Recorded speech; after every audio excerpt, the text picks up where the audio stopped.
São Luís contra São José. O empate classificava os dois, mas eles não estavam nem aí para isso. Logo aos 7 minutos de jogo, o artilheiro do campeonato, Michel, fez para o time da casa. Em seguida, Everton Alemão empatou 1-1. O jogo estava quente, assim como o Grenal, que a essa altura já estava 2-0 para o Grêmio. Em Rio Grande, o Brasil ia vencendo o São Paulo por 1-0, garantindo a liderança e acabando com a esperança do Leão. Os primeiros tempos chegavam ao fim, mas antes de mostrarmos a classificação momentânea, vamos ver como estava o jogo entre Juventude e Veranópolis. Meu Deus do céu, que confusão! Melhor a gente mostrar a classificação mesmo. Brasil em primeiro. Os que classificavam e os que caíam seguiam os mesmos do início da rodada. Atenção para o segundo tempo. Enquanto Rodrigo Dourado comemorava o gol com 2 minutos no Grenal, em Caxias... Tem bolinha na tela. Gol lá na Zona Sul, gol do São Paulo de Rio Grande. Olha o Leão. A bolinha lembrava do gol de empate do Rafael Pilões em Rio Grande. Já em Gravataí, o Caxias abriu o placar contra o Cruzeiro e assumia a liderança. O Cruzeiro entrava na zona de rebaixamento. Em Santa Cruz, o Nóia saía de lá com o gol do Zotti e afastava o fantasma do rebaixamento. Não por muito tempo. 3 minutos depois, Alexandre empatou para o Avenida. Aí teve pênalti para o Cruzeiro em Gravataí. Um golzinho tirava o time da zona de rebaixamento e recolocava o Nóia. Mas o William Kozlovski perdeu e o Cruzeiro se afundava. Em Caxias... Gol do Brasil, isso muda a ponta de cima. O Lucianinho lembrava que o Brasil marcava o gol da vitória em Rio Grande. O São Paulo caía de vez. E Grenal nas quartas, só se o São José virasse para cima do São Luís. E não é que virou. Gol olímpico! Que isso, Rafinha? Que gol para dar a vitória para o São José e confirmar mais 2 Grenais. Que rodada! Com direito à promessa sendo paga em campo pelo Assis do Novo Hamburgo. Vamos ver então como ficou a classificação dessa primeira fase sensacional? Vamos para a pista! O Índio Chavante acelerou e terminou a corrida em primeiríssimo lugar. O Gringo Beppe do Caxias ficou em segundo e em terceiro o Saci do Inter. Na sequência, a Máquina do Santo do São José e o Vovô do Veranópolis. Em sexto, o Mosqueteiro do Grêmio. Em sétimo, o Periquito do Avenida.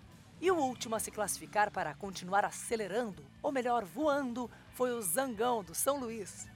O Papagaio do Juventude e o Sapatão do Novo Hamburgo ficaram pela pista e voltam a acelerar no gauchão do ano que vem. Mas tem quem não vá voltar. Os felinos de Cruzeiro e São Paulo de Rio Grande foram rebaixados. Os leões caíram. E estão aí, então, os 8 carrinhos com seus superpilotos que seguem na corrida.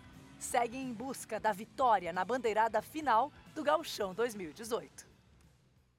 Com esses 8, aí os confrontos das quartas de final estão definidos. Vamos ver na tela para vocês quais são os jogos. Quartas de final do Gauchão: São Luís contra Brasil de Pelotas, Veranópolis e São José, Avenida e Caxias e o Grenal. Sim, mais 2 Grenais. Esses são jogos de ida, vão acontecer no próximo fim de semana. Brasil de Pelotas, São José, Caxias e Inter vão fazer os jogos de volta em casa nos seus estádios.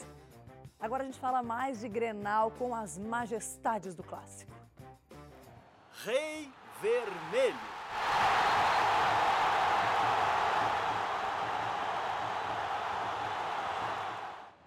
Rei Azul.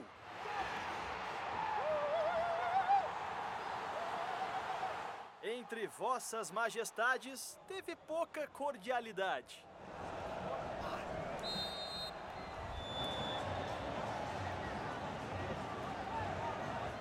No Gauchão, 2 reis da América em campo. D'Alessandro foi empossado em 2010 como o melhor. Já o jovem Luan desfruta do início do reinado após a Libertadores do ano passado. Se todo rei tem um castelo, o do D'Alessandro é o estádio Beira-Rio. Durante o Grenal, não faltaram reverências ao reinante por aqui. Nosso capitão, nosso ídolo. 400 vezes de uma monarquia que mereceu placa antes do jogo. Quem ousaria enfrentá-lo no seu castelo? Só mesmo outro rei.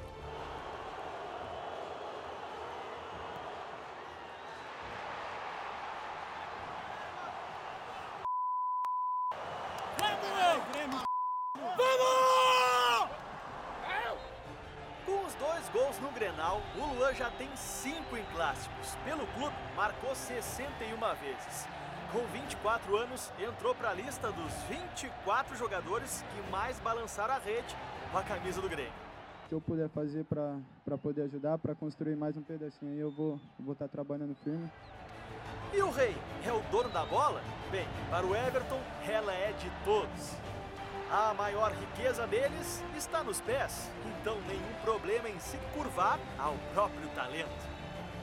E olha, perseguir um rei não é uma tarefa fácil. Falar no segundo tempo, não. Mas um rei nunca perde o espírito esportivo. Foi notória a mudança do primeiro tempo para o segundo. Um rei também precisa agradar os outros. O Luan espera fazer isso com o líder da seleção até a Copa do Mundo. Pro Tite, acho que é uma missão muito difícil. Só 23 jogadores. Um rei nunca perde a majestade, mas um tal senhor centenário chamado Grenal é capaz de fazer só um sair vencedor.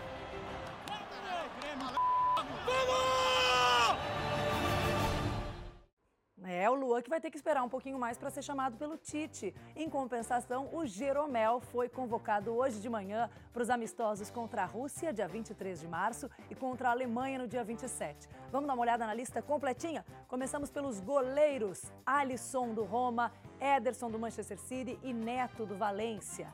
Nas laterais, Daniel Alves, do PSG, Felipe Luiz, do Atlético de Madrid, Marcelo, do Real Madrid e Fagner, do Corinthians. Os zagueiros, olha ele aí, Pedro Jeromel, do Grêmio, Marquinhos, do PSG, Miranda, da Inter de Milão, ainda Rodrigo Caio, do São Paulo e Thiago Silva, do PSG. No meio-campo, nós temos na lista do Tite o Casemiro, do Real Madrid, o Fernandinho, do Manchester City, o Fred, do Shakhtar Donetsk, o Paulinho, do Barcelona. Ainda no meio-campo, Felipe Coutinho, também do Barcelona, Renato Augusto, do Beijing, Anderson Talisca, do Besiktas e William, do Chelsea. E o ataque é formado por Douglas Costa, da Juventus, Roberto Firmino, do Liverpool, Gabriel Jesus, do Manchester City, o Taison, do Shakhtar Donetsk, na próxima tela, e o William José, do Real Sociedad, fechando a lista do Tite para os próximos amistosos. Depois do intervalo, você vai saber quem são os 8 classificados para a próxima fase da Cara do Gauchão. E tem mais Grenal. Mesmo com tantos pedidos de paz, teve briga, ofensas, confusão. A gente já volta.